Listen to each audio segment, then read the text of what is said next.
The Bengals sported their highly anticipated white helmets and jerseys Thursday night versus the Dolphins, and fans were quite excited about the new look.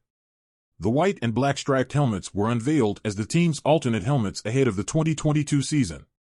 Based on the reception the original announcement got, it's only fitting that the Bengals would wear the popular uniform during their first primetime game of the season. Bengals, Dolphins, and two quarterbacks that were drafted 4 spots apart in 2020 but come into this game in very different spots. Joe Burrow and the Bengals, after their 0-2 start, will be looking to build upon a blowout win over the Jets in Jersey on Sunday.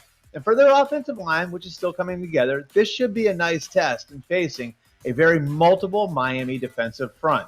As for Tua Tagovailoa and the Dolphins, they enter this game with all the momentum in the world after their stunning upset of the Buffalo Bills at Hard Rock Stadium. And this one, dare I say, could have an impact for them in AFC seeding. Hey everybody, it's Babs here, and the big fantasy storyline for Thursday night's Miami-Cincinnati game is, which Tua Tagovailoa are we going to see? Are we going to see the guy who looked like the left-handed Dan Marino against the Ravens and threw 6 touchdown passes, or the quarterback who's failed to score 15 fantasy points in week 1 and week 3?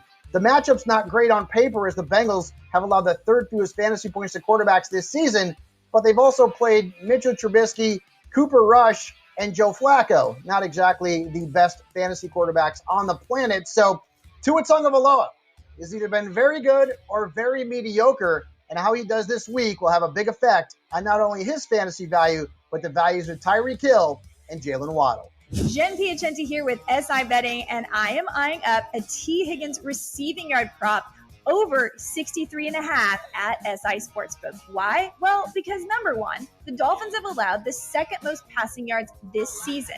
Number two, T. Higgins has averaged a team high 14.9 yards per reception across his past 2 games, and he's been averaging more than 82 yards per game across those 2. He has a 24% target share and more targeted air yards than Jamar Chase. And guess what? Xavier Howard's going to be all over Jamar Chase. That opens the field up for T. Higgins. Smash the